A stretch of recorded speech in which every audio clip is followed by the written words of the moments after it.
Bueno, si os parece, empezamos con la actualidad espató y lo que nos está pidiendo la gente, como hicimos una especial de Donald Trump con el tema de su nombramiento, como el 20 de enero, o sea, bueno, tomó el relevo de Obama, nos piden que compartamos las medidas que ha tomado Trump, entre otros el veto migratorio, la política sobre inmigrantes, su lucha contra los tribunales que la han paralizado de momento, comentario suyo como vamos a hacer algo muy rápidamente, que tiene que ver con la seguridad de nuestro país. Eso lo ha dicho para esta semana. Va a reactivar las detenciones preventivas ante la crisis de seguridad pública que dice que va a padecer. Por lo visto no tiene acceso a muchísimas información de temas de seguridad y lo que a él le llega es que hay un gran peligro inminente en su país. Y entonces en reuniones con sheriffs y con responsables de seguridad del país dice: tenéis un amigo de verdad en la Casa Blanca, estoy con vosotros y apoyo totalmente a nuestra policía, a nuestros sheriffs. Hoy, por ejemplo, Vargas Llosa ha hecho unas declaraciones en las que llama a todos los hispanoparlantes a movilizarse frente a Trump. ¿Qué os parece? ¿Qué es lo que está haciendo Trump? Parece que lleva razón, ¿no? Un peligro grandísimo en Estados Unidos lo hay, es inminente, pero es que es el mismo, ¿no? Lo que yo creo que estamos viendo en los primeros días es justamente lo que cabía esperar. Por una parte, medidas un poco espectaculares, ¿no? Que son las que alborotan más, intrínsecamente injustas y reaccionarias, y contrarias además al espíritu de América, porque posiblemente no hay otro territorio en el mundo que se haya nutrido tanto de la inmigración de personas sin nada, ¿no? Pero curiosamente, y fíjate, tú no lo has mencionado, detrás de todo ese alboroto que merece la condena, hay otras medidas de las que se ha hablado menos. Por ejemplo, ha derogado la normativa de Obama, que no es que fuera una gran cosa, pero que de alguna manera había puesto un poco de límite al sistema financiero después de la crisis que la banca había generado, ¿no? Entonces, determinadas medidas de control, de solvencia, de exigencias de capital, de transparencia, pues han volado por los aires, ¿no? Y con ellas vuelan los escasísimos resortes que se habían puesto en Estados Unidos para evitar que vuelva a suceder lo que provocó la crisis financiera. De manera que lo que ha hecho para proteger a la banca, para proteger a los grandes grupos financieros, es abrir la espita para que vuelvan a producirse situaciones de gran inestabilidad, ¿no? Yo creo que esa podríamos decir que es la crónica, ¿no? Es decir, estas medidas inhumanas, reaccionarias, que alientan a esos partidarios suyos que van buscando sangre, pero luego, ojo, detrás de ello, en realidad lo que hay es un proteccionismo, pero no el proteccionismo que él anunciaba, sino el proteccionismo de los grandes grupos financieros, de las grandes empresas que están viendo cómo sus cotizaciones se elevan por las nubes, ¿no? Y hay otro fenómeno que es menos conocido, pero que a mí me llega por algunos sitios. Yo no sé si Emilio tiene noticia, bueno, o tú mismo, ¿no? Estos primeros días de Trump está teniendo también un efecto, y es que está dando alas sobre todo a determinada clase empresarial que están empezando a movilizarse, digámoslo así, aunque de una manera un poquito de momento disimulada, pues para, por ejemplo aquí en España, para empezar a reivindicar de una manera expresa ese tipo de gobierno pro empresa, ¿no? favorable a las empresas, porque los grandes empresarios, los grandes grupos de presión, los financieros, no tienen la más mínima duda de que lo que en realidad significa el gobierno de Trump es una política mucho más favorable para ellos. Pero ha paralizado el acuerdo de libre comercio también. Sí, Ha dicho que lo va a paralizar. Eso, no, o sea, no hemos comentado todo lo que está haciendo, pero sí, eso va contra los grandes acuerdos que hemos tratado aquí también transnacionales.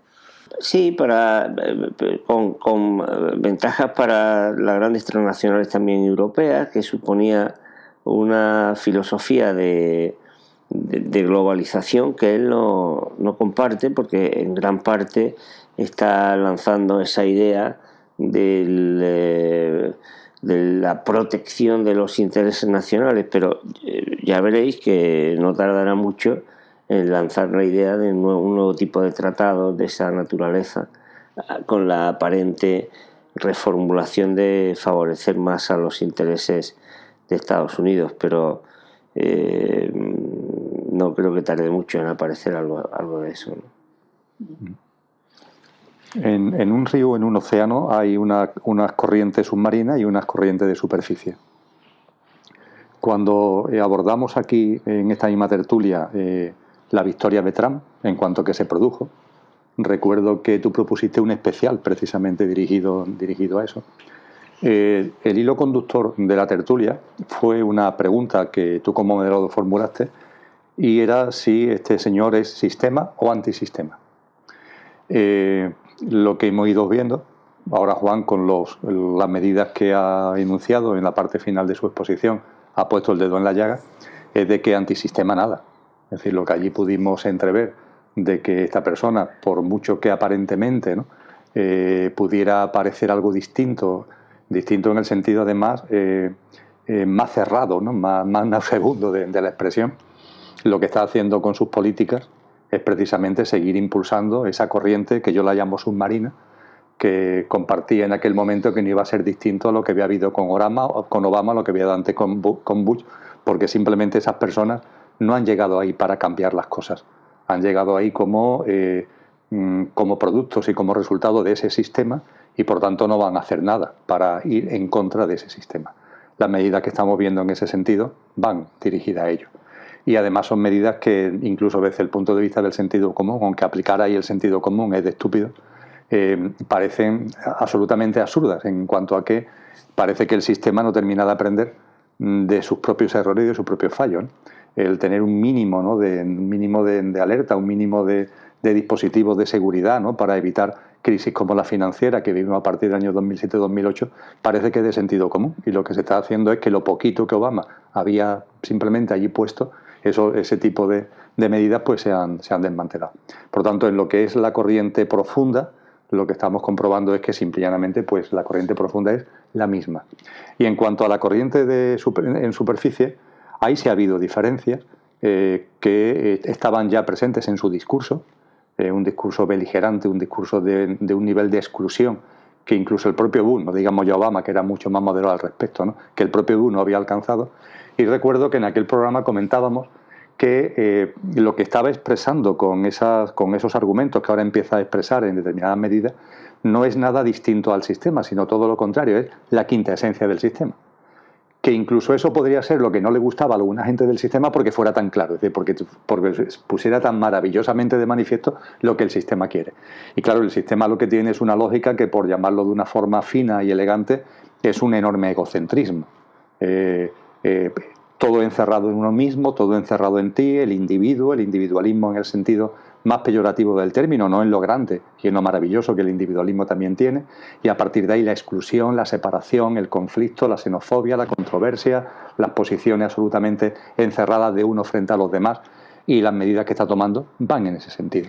Entonces creo que como reflexión o como conclusión, creo que los elementos que en aquella tertulia pusimos de manifiesto se están cumpliendo. La corriente profunda sigue en la misma línea sin variación, poniendo de manifiesto que de antisistema absolutamente nada, y en cuanto a los elementos de la corriente superficial, pues su discurso absolutamente excluyente y autoritario, pues bueno, se está poniendo de manifiesto con medidas de ese tipo, claramente egocéntrica, ¿no? Lo que puede llamar la atención es cómo en un mundo donde yo por lo menos percibo, en mi percepción, ¿no?, y es mi percepción directa de contactar con mucha gente.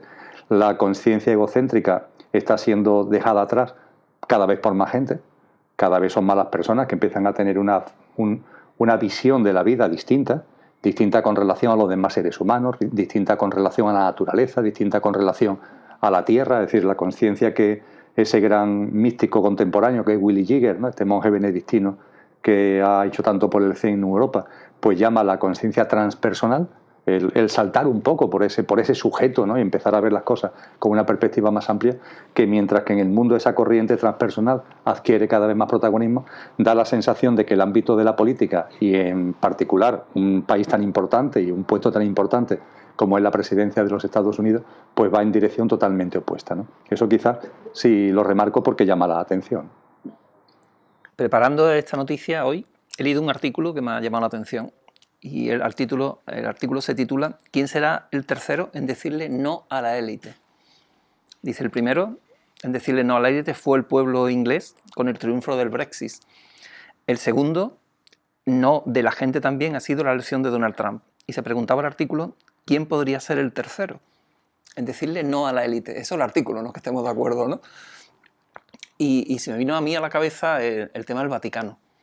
Los archivos secretos vaticanos y toda la esperanza, por lo menos que yo tenía cuando el Papa Francisco empezó a hablar y a decir como Obama en su día, pues creó expectativas en mí que después no la he visto cubiertas, ¿no?, de devaluar el dólar y de destapar muchas cosas. El Vaticano. ¿Vosotros creéis posible esto del no a la élite? Evidentemente no es así, ¿no? Pero bueno, son sorpresas que nos llevamos. El Brexit, estaban convencidos, ¿no?, de que no iba a salir. Trump, yo creo que muy poca gente daba que iba a salir. Otra cosa, una vez que sale, ese tercero, ¿quién será el tercero?, que era el título de este artículo que he leído para ver un poco de qué hablamos sobre Trump. Digo, madre mía, el Vaticano, lo que sabe la Iglesia que no dice y lo que tiene guardado en sus archivos secretos vaticanos, la información que tiene, porque la Biblioteca de Alejandría se quemó totalmente, ¿no? Pero estamos convencidos algunos, yo entre otros, que hay documentación de hace muchísimos siglos, de hace veintitantos siglos, que están guardadas en monasterios, yo qué sé, en el Tíbet, en la India, en Grecia y por supuesto en el Vaticano. Voluntad política de decir, señores, voy a abrir los archivos secretos vaticanos y vamos a... Eso para mí, yo tengo una esperanza ahí de que eso, yo qué sé, algún día, no sé cuándo, pueda salir. ¿Qué os parece el artículo? ¿Quién será el tercero en decirle no a la élite, pensando en grandes pueblos, en grandes sorpresas que nos esperan? Yo apunto para mí el Vaticano, decir, como me gustaría, el Vaticano que desvelara cosas, por no decir gobierno de Estados Unidos, que dijeran, oye, aquí están los experimentos, yo qué sé, de Tesla, que llevan casi 90, 80 años aquí guardados por nosotros, de energía, de temas de extraterrestres, de temas de muchísima información, ¿no?, de energías limpias, que nos tienen ocultas. Pues tengo mis dudas. La verdad es que me has puesto me he quedado pensando a medida que hablabas, porque la verdad es que me cuesta trabajo pensar quién podría... Bueno, también ya de suyo me cuesta un poco trabajo creer que, por ejemplo, los Estados Unidos haya sido exactamente un no a la élite, ¿no? En cierta medida, ¿no? Lo que yo sí creo que hay en el mundo en general, yo creo que ya lo hemos comentado en otra ocasión, ¿no?, es que a mí me gusta decir, ahora está de moda decir el relato, a mí me gusta decir mejor el cuento que han ido contando en los últimos años se viene abajo. No así la dominación o el sistema de poder, pero el cuento se viene abajo. El cuento ya no les sirve, ¿no? O sea, la globalización sirve para que todo el mundo gane. La riqueza extraordinaria de algunos al final produce derrame hacia todos. El euro, no, eso ya es que no hay quien se lo crea, ¿no? Entonces, como el cuento, el relato, efectivamente es algo tan importante porque actúa como una especie de cemento en las sociedades, pues lo que yo creo que estamos empezando a notar es que las sociedades se descementan, valga la expresión, ¿no? Y eso lo vemos como una reacción frente a la élite, no sé hasta qué punto. Pero bueno, sea como sea, y como la pregunta era la que era, ¿dónde puede producirse una quiebra de ese tipo? Pienso que el más inmediato, un cambio de esa naturaleza puede ser Francia. ¿Por qué? Pues porque allí claramente el cuento, concretamente el cuento de Europa, está entrando un poquito en crisis, por decirlo de alguna manera. Entonces en Francia se puede dar una situación complicada. Y las élites están nerviosas, deben estar nerviosas porque está habiendo movimientos de ataque arriba muy importantes, ¿no? Podría ocurrir en Italia un poco también, donde dentro de poco va a haber elecciones. O sea, hay algunos países donde parece que pudiera un poco cristalizar, ¿no? Pero yo no estoy muy seguro de que estemos en unos movimientos contra la élite. Y para terminar de responder a la pregunta, en el Vaticano yo tengo la impresión de que es el sitio donde la élite está en menos peligro, porque es por definición un espacio de la élite, ¿no? Y la prueba, o sea, hemos visto un papa con tantísimo poder como Ratzinger o como este, porque cualquier papa tiene un poder inmenso que choca contra los poderes establecidos, ¿no? Son muchos 2000 años de conformación de un poder impresionante, y yo no creo que esté en peligro ni mucho menos allí la élite, pero bueno, nunca se sabe, ¿no? Ya veremos. La vida nos trae sorpresas. Sí, sin duda, sin duda. Hombre, yo niego la mayor, Enrique. Es decir, eso de que, claro, niego la mayor, niego el hecho de que el tema del Brexit o el tema de Trump haya ido contra la élite. A mí eso me parece, dice el artículo, ¿no? con el mayor respeto al autor del artículo, me parece que es una simpleza y que es simplemente un titular bonito para cubrir una columna de un periódico, pero que realmente no tiene ninguna veracidad. La élite, en temas como lo del Brexit, y es simplemente un ejemplo del Brexit, está siempre en los dos sitios. Si la élite está con el sí, está con el no. Como ha estado con la bandera azul y la bandera roja, con la bandera blanca y con la bandera negra, siempre está en los dos lados. Y en muchísimas ocasiones a lo largo de la historia de la humanidad lo que ha hecho precisamente es generar falsa dicotomía con el objetivo de beneficiarse de lo que resultara finalmente de la confrontación de esa dicotomía, jugando a ambos lados. Con el Brexit ha habido grupos financieros que han ganado muchísimo dinero y pertenecen a esa élite. Y por tanto yo niego la mayor, como niego el tema por lo que acabamos de comentar, de que la victoria, acabamos de comentar en la pregunta anterior, ¿no? que la victoria de Trump vaya contra la élite. Hay gente que decía, no, porque quien está con Wall Street es Hillary Clinton. Bueno, pues ya vemos la medida que está tomando Trump a favor de Wall Street. O sea que, por tanto, me parece que el planteamiento así de la cuestión es simplemente una falacia. Y ya que lo ha sacado a colación, yo no tengo ningún tipo de duda de que los archivos vaticanos tienen que tener ahí guardados y protegidos documentos e información auténticamente espectacular. Ahora bien, tampoco tengo ningún tipo de duda que lo que el Vaticano representa, lo que el Vaticano supone desde el punto de vista de personas, no tienen la más mínima idea de la importancia, de las consecuencias y de las implicaciones de todos esos documentos y de toda esa información. Pero ni idea. Que no tienen ni idea, no tienen la más remota idea. Es decir, vamos a suponer, por ejemplo, no es un documento secreto vaticano, pero es un documento que hila muy bien en lo que puede ser el tipo de información que pudo estar en las bibliotecas neoplatónicas, alejandrinas, que vienen de antes, que pueden tener lazos de comunión con lo que fue el origen, por ejemplo, del hinduismo, del budismo. Cito solamente un texto, que quiero recordar que es del siglo III a.C., en cuanto a su enunciación oral, aunque fue posteriormente cuando se vertió en texto. Vamos a suponer que ese texto no fuera público, como lo es, y fuera un documento secreto en el Vaticano, que son los sutras de Patanjali. Patanjali es el autor de unos sutras, es decir, de esas reflexiones cortas que es una forma muy inteligente de acercar a la sabiduría, porque va expandiendo la mente abstracta, la mente que va de lo universal hacia lo concreto, y es la ciencia del yoga, mejor dicho, la ciencia de la yoga, que no tiene nada que ver con el yoga que aquí conocemos actualmente, que es fundamentalmente un yoga que se ha ido occidentalizando mucho desde el punto de vista de las posturas, sino que es toda una ciencia de la vida. Esos sutras están ahí, esos sutras están hoy accesibles en Internet.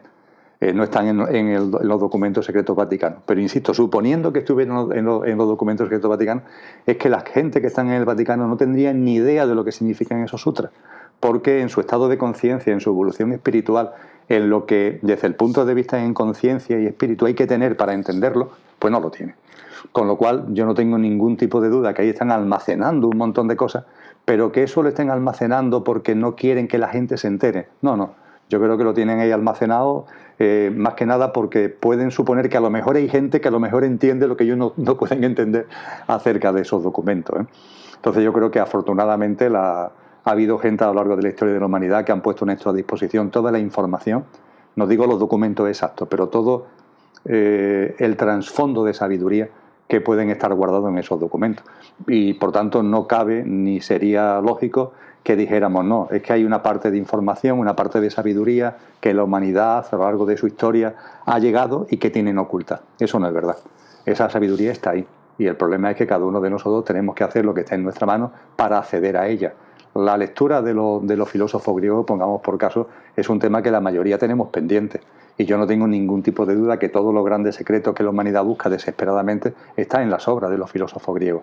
Pero claro, hace falta una constancia, hace falta un estudio, no hace falta un meterse ahí. Y eso es lo que no hacemos. Entonces me parece a mí que hablar de los secretos del Vaticano como eso, la ocultación de una información que de otra forma no vamos a poder tener, yo creo que no, que eso es simplemente darle juego en fin, a la New Age, ¿no? que le encanta propagar este tipo de cosas. Y el tercer no a la élite, teniendo en cuenta que niegan la mayor, pero bueno, alguna... Si hubiera que buscar un caso, entendiendo que no es un no a la élite, pero una cosa sí que pudiera llamar a la sorpresa porque se descarrila, ¿no? Lo que aparentemente porque como ha dicho muy Juan, no lo voy a repetir, es que, y además es precioso como lo ha dicho, es que el cuento, el célebre relato, que no es un relato, que es un cuento, es que el cuento ya no cala, claro, es que ya es que el rey está desnudo y ya no hay forma de ocultar que el rey está desnudo, ¿no? Y aunque no sea en contra élite, yo coincido con él en el caso de Francia. Yo creo que vamos a tener sorpresas dentro de no mucho en la evolución política económica francesa. Sí. Espero compartirla, que la compartamos aquí. Bueno, mañana es el día San Valentín. Celebración basada, por si no lo sabéis, yo tampoco lo sabía, pero lo he buscado, en las Lupercales, que es una fiesta de licencia sexual, con sacrificio, sexo salvaje, depravación de la antigua Roma, con varios objetivos, entre ellos lograr que los jóvenes se iniciaran en la sexualidad y perdieran el miedo a mantener relaciones entre sí. La celebración, eso es lo que he cogido, ¿no?, para la noticia, era tan bárbara e imposible de erradicar que la Iglesia se vio obligada a sustituirla por el actual Día de los Enamorados en el siglo V. Ya con el angelito, la flechita y todo eso. Es otra expresión más de todas las fiestas estas religiosas, ¿no? Pero no sé si lo sabíais. Y... Pues no sabía yo que el Corte Inglés fuera tan antiguo. Bueno, yo creo que eso vosotros sabéis más que yo, ¿no? Pero creo que quizá tiene un poco que ver con lo anterior, ¿no? La capacidad de la Iglesia Católica para reconvertir, ¿no? Es, yo creo que es eso, el paradigma del reciclaje, ¿no? Entonces, pues imagino que sea una más, ¿no?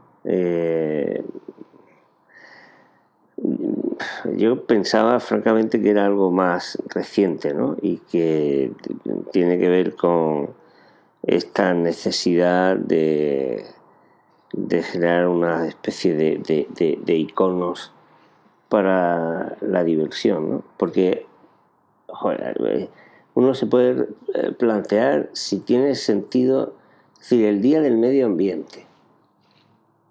Hombre, se supone que el Día del Medio Ambiente tendría que ser diario, ¿no? El día, pero es el Día de los Enamorados, es que haya un día, ¿no? O sea, el Día de la Paz, ¿no? Es que es como lo encuentro tan comprendo que puede tener cierto sentido en algunos casos de subrayar la necesidad, pero hasta qué punto sea necesario, ¿no? Pues, en fin, la verdad es que me parece una cosa como un poco banal, ¿no? En este caso banal de bacanal, ¿no? Como no le doy, no son días que a mí me llamen mucho la atención, ¿no? Y además es que me parece, me parece algo que sobra, ¿no? O sea, en nuestras vidas tener que hace falta leer, a ser posible, diariamente un buen poema y sentirse enamorado de lo que sea, ¿no? Pero lo veo muy comercial, muy, en fin, no me dice mucho, puede ser que sea un poco raro, ¿no? Es que me ha gustado, digo, lo voy a traer para compartirlo, porque seguro que ninguno de los tres lo sabíamos, o yo por lo menos no. Sí, como yo ni idea del origen exacto, pero al hilo de lo que tú has comentado sobre el origen, que es el origen de una manipulación, por así decir, de una tergiversación de lo que era una costumbre, que cada uno puede tener su opinión acerca de ella, pero que se manifestaba en esas lupercales que tú haces referencia, pues yo diría que ahora lo que estamos viviendo, cuando hablamos hoy del Día de San Valentín, no es de aquella primera tergiversación, sino de una posterior tergiversación.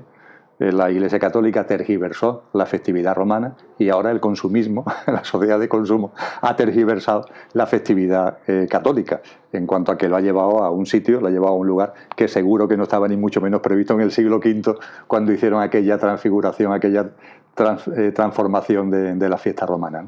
Hoy día el de San Valentín es simplemente una memez, es como tantas que de la sociedad de consumo, es simplemente un llamamiento a que gastemos dinero, ya está. Y entra dentro de esa ilógica tan tremenda que también ha puesto de manifiesto Juan, de los días de. Yo diría que en muchos casos esto no deja de ser ya una especie de justificación de algunas instituciones, que no sirven sino simplemente para celebrar los días de. Hay instituciones públicas que, en lugar de hacer lo que le correspondería hacer, que es velar por los intereses de los ciudadanos, lo que se dedican es a seguir esa especie de calendario y, según los días de, cuando al responsable político de turno le parece magnífico, pues organizan algo con relación a ese día de. Y de esa forma van intentando mantener un discurso cuando realmente no hay discurso por ninguna parte. Es una pura simplicidad absoluta y una tontería absoluta lo que están haciendo. Entonces, todo esto entra dentro de lo que es la sociedad de consumo y yo creo que la mayoría de los enamorados que realmente están enamorados no le siguen el juego de luego al famoso día de San Valentín, ¿no? Porque es simplemente estúpido concentrar tu amor hacia una persona en el día del calendario que además te pone el Corte Inglés, ¿no? Fuerte, sí. Tenemos noticias buscando hoy, ha aparecido nuevamente un hombre en Daimiel que ha matado a su mujer y a su hijastra de 18 años. Ahora mismo hay mujeres en huelga de hambre y, bueno, para que se aplique con el máximo rigor la ley de 2004 de violencia de género y bueno, aparte de que tenemos en los medios de comunicación siempre este tema, yo recuerdo cuando he leído esta noticia para traerla esta tarde, que yo tenía un amigo que era secretario judicial, en primera instancia, los que recibían, ¿no? Y este recibía a muchas mujeres que decían, mi marido me ha pegado y quiero poner una denuncia. Y le decía, pero ¿está usted segura que ha...? Dice, es que si pone la denuncia que su marido la ha pegado, lo vamos a apartar, no va a poder ver a sus hijos, va a tener un juicio, va a tener... Total, que dice, muchas mujeres se echaban para atrás. Dice, no, es que no hemos peleado y me han dicho, ponle una denuncia a tu marido. Y entonces el hombre estaba un poquito asustado del exceso también que tiene bueno, que es verdad, que en muchos casos es verdad que ocurre esta violencia, pero otros casos no. Y hay mujeres, como hay hombres también, que se aprovechan de determinadas situaciones para sacar tajada, ¿no? Entonces me llamó la atención. ¿Qué os parece el tema? Están saliendo ahora bastantes noticias de violencia de género y de ya muertes físicas. Aparte de que supongo que siempre lo ha habido, pero ahora con mayor frecuencia la vemos todos los días en las noticias, todos los días, bueno, quien veamos las noticias, ¿no? O quien vea las noticias. Pero en concreto hay eso y hay estas mujeres que están en Madrid, que hace unos años hicieron una huelga de hambre como la que están haciendo ahora. El gobierno les prometió que iba a hacer una serie de 20 medidas para aplicar con más rigor esa ley, que después de unos años de que no han hecho nada y otra vez están en huelga de hambre allí para exigir al gobierno que aplique con mayor rigor esa ley del año 2004. Yo creo que hay varios elementos, ¿no? Hay un elemento y es que desgraciadamente no termina de eliminarse ese crimen, ¿no? que es tan deleznable por el origen que tiene, ¿no? del machismo, del sentirse superior de un ser humano sobre otro, ¿no? Y luego, en segundo lugar, el problema al que tú aludías, ¿no? De que todavía sigue siendo costoso, en todos los sentidos del término, que las mujeres que sufren violencia por parte de los hombres tengan completa libertad para enfrentarse a eso y completa protección, porque no la tienen, porque efectivamente todavía es posible que para una mujer que denuncia a un marido que le maltrata,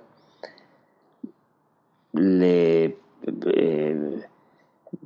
corresponda el riesgo de tener que enfrentarse a un proceso complicado, difícil, en el que a menudo se ponen en medio los hijos, ¿no? Y luego porque tampoco termina de desaparecer en nuestra sociedad. Es más, yo me atrevería a decir que incluso aumenta en los últimos tiempos el medio ambiente. No diré que justifica, pero que, digámoslo así, quita importancia de alguna manera a este tipo de violencia, y a otra también, porque de manera incomprensible es también cada día más frecuente poder leer o escuchar o ver en declaraciones de los medios de comunicación juicios que de alguna manera tienden a ser contemplativos con la violencia de género, ¿no? Y con otra violencia. Y uno a veces lee cosas que dice, ¿cómo es posible que no se intervenga? ¿Cómo puede ser? Por ejemplo, ayer yo leí unas declaraciones de uno de los directivos, de los dirigentes de la Federación Española de Fútbol, creo que se llama así, en relación con una noticia que hubiera sido interesante comentar, que es un jugador de fútbol que iba a fichar por el Rayo Vallecano y que la afición y personas vinculadas a este equipo, al Rayo Vallecano, no querían que fichara porque había hecho declaraciones pro-nazis. Estaba cedido por el Betis. Y entonces dice el dirigente de la Federación Española de Fútbol, dice, hombre, es que claro, si ahora les da por no querer fichar a pro-nazis, y si mañana tampoco les gustan los homosexuales. Se dice, bueno, ¿cómo una persona que tiene una responsabilidad pública puede decir eso y no pasa nada? Es en otro ámbito, ¿no? Pero es que quiere decirse que hoy mismo en la prensa comenta, en algunos medios he leído, policías haciendo comentarios en las redes.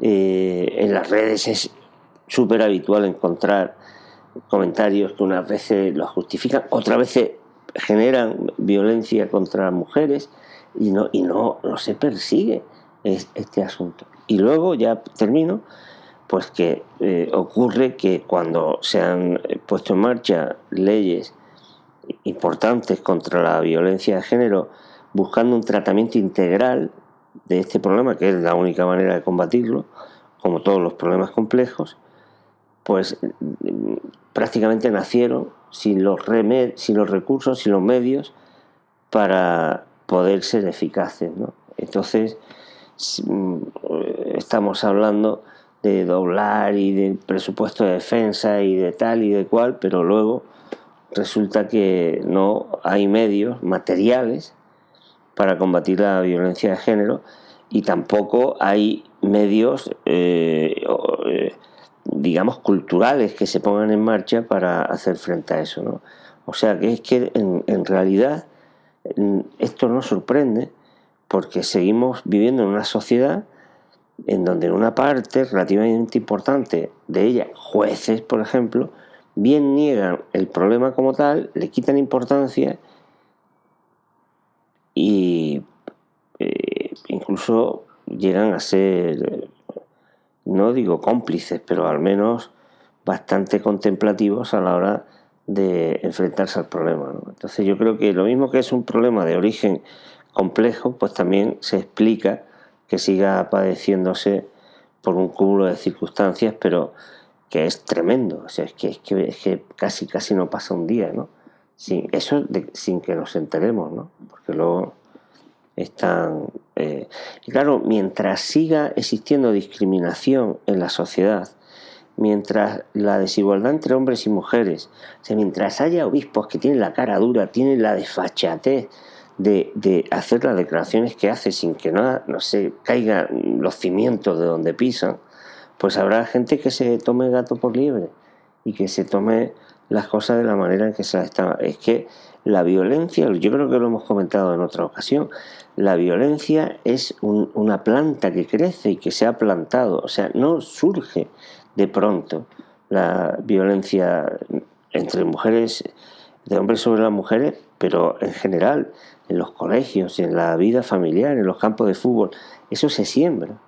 Y el problema es que se sigue sembrando la discriminación, la falta de oportunidades para las mujeres, la desigualdad, y todavía estamos oyendo día a día que la desigualdad, combatir la desigualdad entre mujeres y hombres, como dicen algunos obispos, sin que nadie le enmiende la plana, pues es una ideología, es el diablo, cuando se dicen esas brutalidades, pues luego la verdad es que francamente no se extraña uno de que pase lo que pase. Todo lo que tiene que ver con el maltrato es una manifestación extrema, especialmente terrorífica, de lo que es la visión de la vida que antes, por llamarlo de alguna forma, en una de las cuestiones anteriores que hemos abordado, llamaba egocéntrica. Claro, cuando el egocentrismo está instalado en la vida de una persona, el yo, prima. Todo lo demás gira en torno a él. Todo está a su servicio. Y el sentido de acumulación y de apropiación, cada uno en su nivel, ¿eh? La élite por su nivel, pero entre comillas, el de clase socioeconómicamente baja, como esté en una posición egocéntrica, da igual. Lo que puede, lo rapiña hacia él, todo está a su servicio. Y por supuesto se produce la cosificación de las personas. Las personas pasan a ser cosas. Y de esa misma manera las cosas se poseen, se quieren apropiar. Y como se cosifican a las personas, se cosifica a la pareja. Y en este caso se cosifica a la mujer. Y el maltratador simplemente en la mujer ve una cosa que es suya y que no va en la línea que él quiere, y a partir de ahí pues actúa en consecuencia, en su consecuencia, en su visión estrecha de la vida y de las cosas, actuando con ese poder autoritario y violento para algo que considera que es suyo.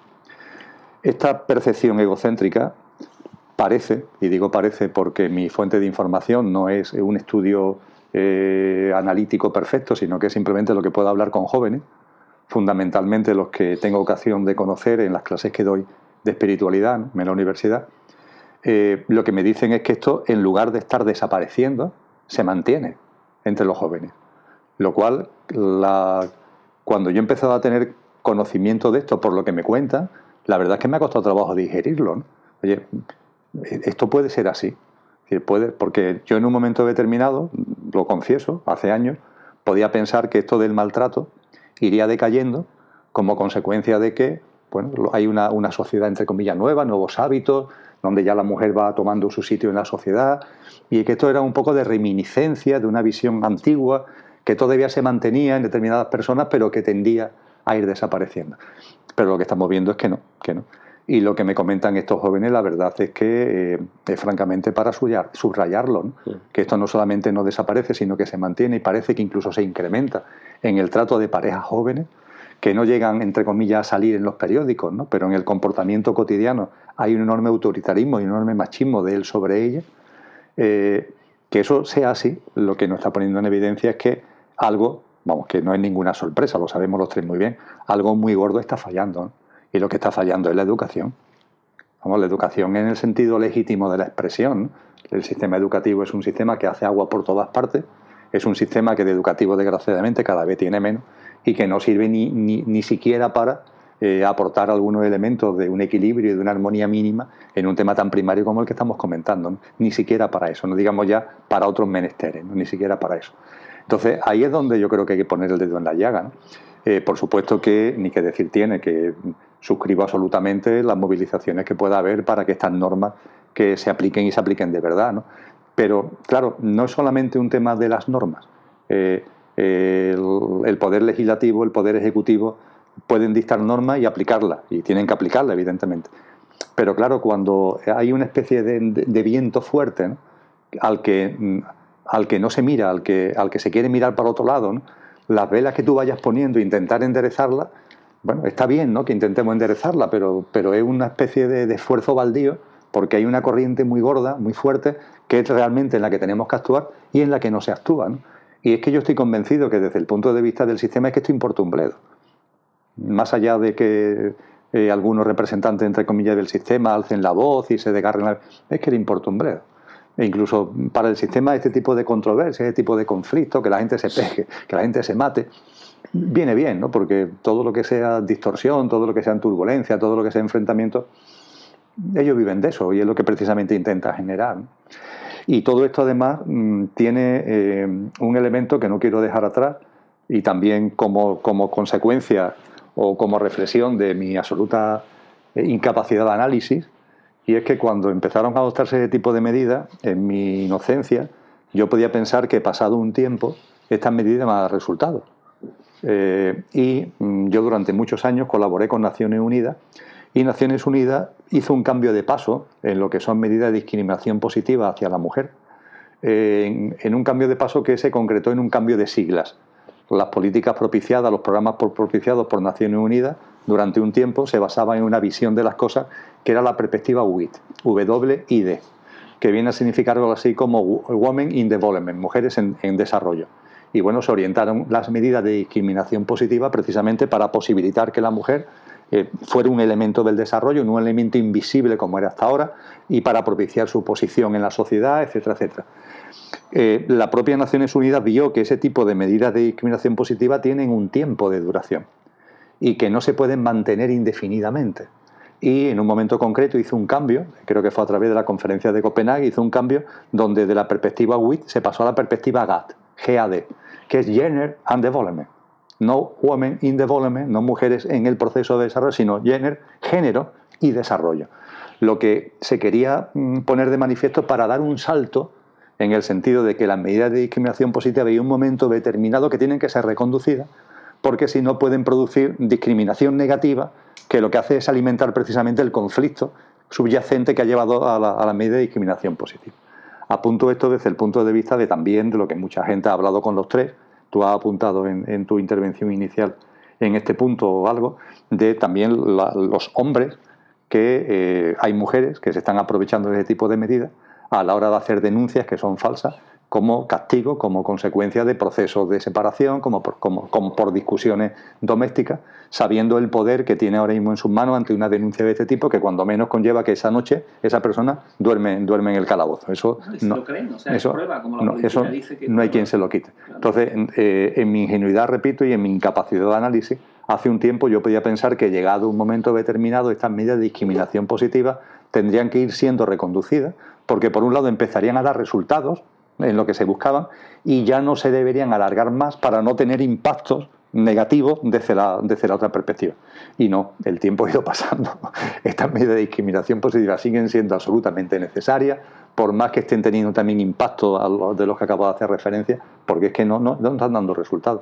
E insisto, yo creo que el quid de la cuestión está en el elemento educativo. No hay realmente ni un trabajo, ni un esfuerzo, ni una atención seria a poner el dedo en la llaga de que estamos ante un tema educativo enormemente importante y de enorme trascendencia, donde no se está actuando.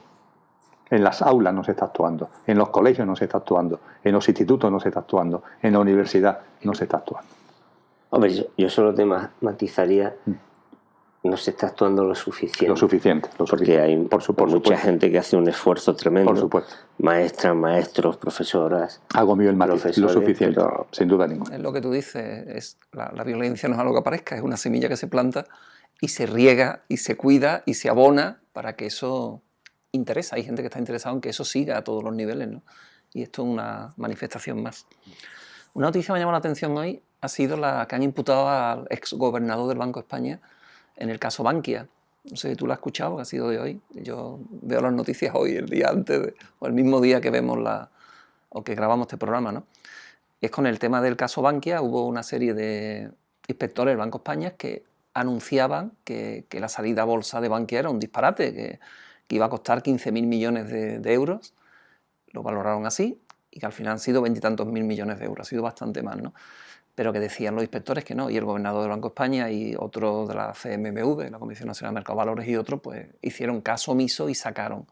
Y ahora lo han imputado, la acusación particular, en fin, no está muy claro el tema, ¿no? Y aparte tenemos los temas de Ana Mato, que también ha declarado que no sabía nada del marido, que si el Howard, que si los regalos y tal. Y seguimos con casos de corrupción y con imputaciones que al final viene a instituciones que tienen que tutelar de que esa salida y eso sea, en fin, con alguna pureza, ¿no? Auditores no sé, que yo soy auditor, ¿no? Si no han imputado a los auditores de Bankia, porque vamos, no, tampoco tienen por dónde cogerlos los auditores, que le metan esos goles tan tremendos, ¿no? Y al final veremos lo que pasa, pero probablemente tampoco pase nada, ¿no? ¿Queréis comentar un poquito la...? A mí me gustaría, porque yo creo que uno de los escándalos más escandalosos de la escandalosa crisis que hemos vivido es que no se haya investigado el papel de los bancos centrales, a los cuales se les fue dando en los últimos decenios un estatuto de instituciones independientes de los gobiernos para no verse contaminados, decían, por la politización y por la actividad de manirrota de los gobiernos, y que en realidad les ha permitido ser muy dependientes de los bancos a quienes tenían que controlar, ¿no? Ha sido así en muchos países, pero en particular en España, en donde el Banco de España ha hecho un trabajo magnífico, impresionante, digno de encomio y magnífico en favor de la banca privada, ¿no? Yo creo que aquí ya hemos comentado en otra ocasión cómo en mayo de 2006 los inspectores del Banco de España denunciaron al entonces gobernador, al señor Jaime Caruana, por su actitud cómplice, pasiva, que ocultaba los riesgos que se estaban generando en el sistema. En fin, esa carta de denuncia se puede ver en internet, ¿no? Y este señor ahora es el director general del Banco Internacional de Pagos, o sea, es el director general de la institución que supervisa, controla y gobierna a los bancos centrales, que son las instituciones que controlan, gobiernan y supervisan a los bancos privados. O sea, es el jefe de los jefes. Hizo un trabajo magnífico ocultando lo que la banca estaba haciendo, y tan magnífico fue que está donde está, ¿no? Eso es un escándalo. Eso es, luego vino este señor Fernández Ordóñez, que ahora lo han imputado, pero lo impresionante es que no se haya investigado el papel de esas autoridades, que yo creo que hay que decirlo con la boca llena. Es que han cometido un auténtico crimen contra sus pueblos. Y si eso es un crimen, lo es también que no se haya ni siquiera investigado, que no haya una comisión que haya tratado de descubrir la responsabilidad de esas personas en las cuales está el que millones de personas hayan perdido su empleo, que hayan perdido su vivienda, que hayan perdido hasta su vida y su felicidad, desde luego, y su tranquilidad, porque estuvieron siempre del lado de quienes estaban cometiendo auténticas barbaridades para hacerse más ricos todavía. Y es indignante, es verdaderamente indignante, es algo que calienta la sangre. A mí no me importa reconocer que se me calienta la sangre cuando hablo de esto, porque son instituciones que día a día están saliendo a la calle a decir que hay que bajar salarios, que hay que precarizar todavía más el empleo, que hay que privatizar las pensiones, que saben lo que va a pasar.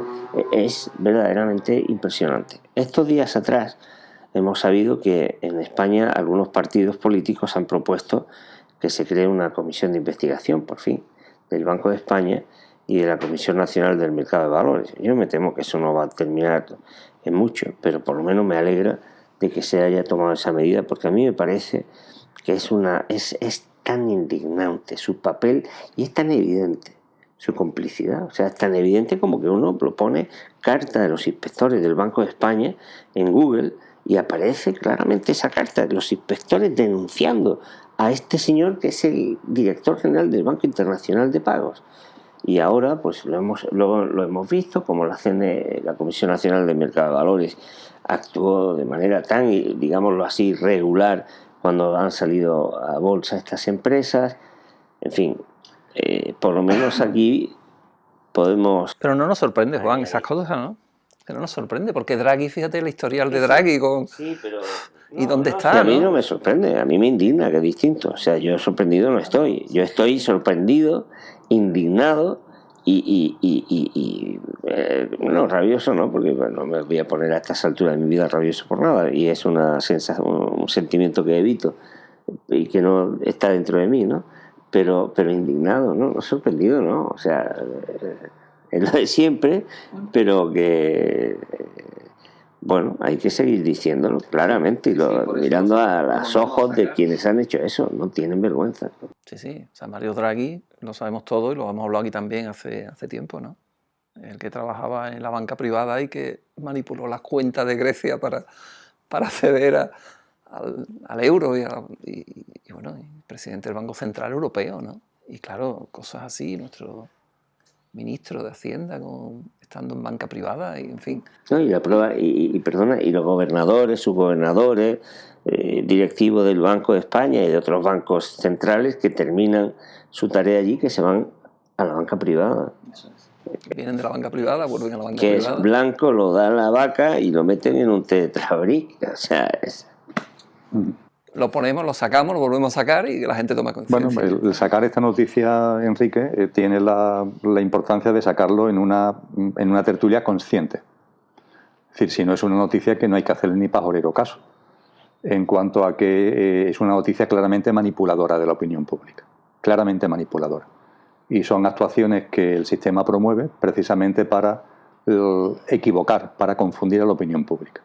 Es como tener un lienzo negro, absolutamente negro, donde la noticia todos los días debería ser el lienzo negro, y sin embargo, una motita de blanco, pintarlo en ese inmenso lienzo negro, una motita de blanco, ponerla ahí, y esa motita de blanco es noticia. Claro, lo que tú estás transmitiendo a través de los medios de comunicación es la motita blanca, no el enorme lienzo negro. El enorme lienzo negro es el que ha descrito Juan. Esa es la realidad. Y es que eso tendría que ser noticia todos los días, continuamente. Es que los de las movilizaciones ciudadanas que ha habido históricamente por tantas cosas, tendría que ser un continuo ante el papel depravado que han jugado los bancos centrales y los poderes públicos a ellos ligados. Hay que decirlo, que los bancos centrales también, es verdad que jugaran autonomía, pero debían haber responsables políticos que podían haber tomado carta en el asunto y no solamente no lo hicieron, sino que se sumaron al carro absolutamente. Y eso tendría que ser un objeto permanente de reivindicación ciudadana, de que esas personas fueran a los banquillos, porque, como ha dicho muy bien Juan, han ocasionado un sufrimiento y un dolor inmenso, y lo siguen ocasionando, Y claro, ahí hay que meter a mucha más gente, es decir, siguen en política, la mayoría de los que votaron la reforma de la Constitución en septiembre del año 2011, siguen en política. Esas personas que metieron dentro del texto constitucional con nocturnidad y alevosía que la deuda pública, el pago a la banca privada, sea una prioridad absoluta del Estado frente a cualquier otro elemento de los que reconoce la Constitución, esas personas lo hicieron y siguen en la actividad política. El presidente del gobierno de aquella época, el señor Zapatero, todavía aparece hoy en la escena pública queriendo dar lecciones de algo, por ejemplo, dentro del Partido Socialista. Pero bueno, y no pasa nada, es decir, no hay nadie que le recuerde. Bueno, pero ¿usted cómo puede seguir? ¿Cómo no se le cae la cara de vergüenza? Usted tiene que estar escondido en su casa porque sus medidas han originado dolor, sufrimiento, pérdida de vivienda, pérdida de condiciones económicas, pérdida de empleo a millones y millones de personas. Esto ha pasado en España, esto ha pasado en todos los países occidentales y no pasa nada. Ese es el lienzo negro. Y bueno, claro, no vale, ¿no? Que ahora una motita blanca lo intenten vender con mala noticia, no, mire usted. Esto de la imputación de este señor además no va a llegar a nada, porque una imputación que ha sido motivada fundamentalmente porque ha habido un grupo particular, ¿no?, que se ha personado y ha conseguido, bueno, que el fiscal no tenga otro remedio que hacer un informe que el juez ha tenido que atender, pero que eso sin ningún tipo de duda no llegará a nada. Pero incluso si llegara, insisto, lo importante no es esa mota blanca, es el inmenso lienzo negro del que nadie habla. Como siempre. Bueno, vamos a comentar, si os parece, la última noticia de esta actualidad, que viene por una condena a acciones a la empresa que prohibió a una empleada trabajar con el velo islámico. La juez le ha dado la razón ahora y ha hecho nulidad de actuaciones de las sanciones de la empresa y le obliga a pagar 4.500 euros de salarios pendientes de recibir y la obligan a indemnizarla por daño y perjuicio por 7.892 euros. Esto se basaba, esta mujer era funcionaria en el aeropuerto y tenía una norma de vestir, y en la norma no estaba el velo, el poner velo. Entonces le dijeron que con el velo no podía atender, entonces le hicieron quitarle, no quiso, total, fue a los tribunales y la juez, el juzgado de lo social número 1 de Palma, ha dictado la sentencia de que tienen que readmitirla y que, bueno, que va contra su libertad religiosa el ponerse el velo islámico. ¿Qué os parece? Me cuesta trabajo pronunciarme sobre un tema, digamos, formal, ¿no? Imagino que no tendría mucho imperativo el utilizar uniforme. Porque es uniforme, como no entra uniforme, las acciones le obliga a que use el uniforme reglamentado, ella dice que no, le obligan, la suspende de sueldo, va al juzgado. Y entonces, claro, dice, estamos volviéndonos locos, ¿qué está pasando? Sorprendente, porque yo creo que lo religioso se vive internamente, ¿no? Entiendo, ¿no? Porque por esa regla de 3, una cirujana o un cirujano que tuviera que usar velo, tendría que usarlo operando, no sé, me cuesta un poco de trabajo. Pero además la indemnización también, indemnizarla por daño y perjuicio, no solo el sueldo que no pagó. Se supone que tenía derecho a eso, si se supone que tenía derecho a usar el velo, está bien que se le pague y está bien que se le indemnice. La cuestión está en la interpretación. Habría que mirar con más detalle, creo, la sentencia para ver el tipo de argumento que la jueza utiliza para reconocerle ese derecho. Me cuesta, es que habría que... Yo he leído la noticia, y la noticia es esa, ¿no? Acciona dice que no entra dentro de la reglamentación del uniforme. La juez dice que no está prohibido en la reglamentación usarlo, como a lo mejor tampoco está prohibido usar, yo qué sé, una lanza zahorí o un arco y flecha, ¿no? Pero no está en la reglamentación. Pero es su libertad religiosa el ponerse el velo, ¿no? Yo creo que aquí, cuando estamos hablando del velo, sin conocer la noticia, sí, pero sí conociendo lo que es el velo en el mundo islámico, no estamos hablando del burka. No. Estamos hablando de un tipo de velo que es distinto que un velo que recoge el pelo. Dicho así muy gráficamente, es un velo que recoge el pelo. Por tanto, es un velo que se lleva a la altura media de la frente y que lo que hace es ocultar el cabello de la mujer. Ya está. Entonces, claro, ese velo, entre comillas, no afecta al uniforme. No sé, me estoy imaginando a esta persona trabajando para Acción en un aeropuerto, fundamentalmente el chicos y chicas que trabajan en los duty free shop, que efectivamente llevan un uniforme, ¿no? Entonces esta mujer iría con el uniforme, pero con el pelo recogido, con su velo, entre comillas, que en lugar de ser un velo estético, que era un velo para ella religioso, que tiene una connotación religiosa para ella, ¿no? Lo mismo lo veo yo, y bueno, esta mujer, por las razones que sea, prefiere llevar el pelo recogido, pero para ella tiene una connotación religiosa. Y me imagino que lo que habrá llegado el juez, la jueza o el magistrado o la magistrada es que posiblemente haya otros compañeros y compañeras de Acciona que llevan símbolos religiosos, que llevan una cruz, pongamos por caso, colgada en el cuello. Y eso no se incluye en el uniforme, evidentemente. Acciona no obliga a llevar en uniforme una cruz, pero si un chico o una chica se pone una cruz, no pasa absolutamente nada, ¿no? ¿Por qué tiene que pasar por el hecho del velo? Insisto, un velo que no es que la mujer lleve la cara recogida, sino simplemente es un velo que le oculta el cabello. Entonces son este tipo de cosas que dan lugar a conflictos donde no lo hay. Ya está, donde no lo hay. Tú llevas tu uniforme y ahora si quieres llevar una cruz, si quieres... Pues qué más da, es decir, qué más da, como si quieres unos pendientes más largos o más cortos. Tú te vas a meter en el tipo de pendiente que lleva tu trabajadora, pues tendrás que respetar si quieres ese día con unos pendientes de unas margaritas largas o quieres llevar unos pendientes más recogiditos. Te vas a meter tú en eso. Son cosas ridículas. O incluso, que yo lo he visto en algún aeropuerto, personas que llevan argollitas en la nariz. Tú te vamos a hacer, evidentemente el uniforme seguro que no conlleva argollita en la nariz, pero si lo lleva... Entonces, de verdad, creo que generar conflicto donde no lo hay, simple y llanamente. Sí, yo creo, vamos, salvo que si la empresa tiene establecido un uniforme y se altera el uniforme, pero sí, claro, si no es eso, es como... No se alteraba el uniforme, ni siquiera, incluso en la digamos foto, que es un complemento, un añadido al uniforme. Sí, incluso la noticia decía que en la foto de seguridad del aeropuerto de controles ella estaba con su velo islámico. O sea que no había problemas tampoco de seguridad. Es ganas, como decís, de crear conflictos donde no lo hay, ¿no? Pero fijaros por las dos partes, ¿no? O sea, la indemnización y el daño y perjuicio causado, eso da alas a seguir con estas diferencias y con estos temas, ¿no? Que también habría que decir, pero en fin, que también habría que decir qué tipo de religiosidad tan primaria y tan infantil, con el mayor respeto, es la que te lleva a tener que hacer ese tipo de ostentación en tu ámbito laboral. También, ¿no? Desde la otra cara, ¿no? Y es también ganas de generar conflictos donde no lo hay, ¿no? Porque evidentemente la espiritualidad no hay que manifestarla en signos, ¿no? La espiritualidad la llevas por dentro y la vives perfectamente, lleves velo o no lleves velo, ¿no? Dicho también por completar, ¿no?, el cuadro. Evidentemente no es espiritualidad, son formas externas que incitan a separarnos, ¿no? A decir, soy distinta porque llevo un velo, ¿no? Bueno, pues si os parece lo dejamos aquí. Nos quedan algunas preguntas y tocaremos el tema en próximo, hemos quedado el próximo, tratamos el Big Data, ¿os parece? ¿Que lo preparemos? Hemos quedado el próximo, no, sino el otro. El siguiente, no, en marzo, en abril. Perfecto, lo preparamos y lo tratamos en dos sesiones. Muchísimas gracias a todos. Muchas gracias. Muchas gracias. Gracias, Pato.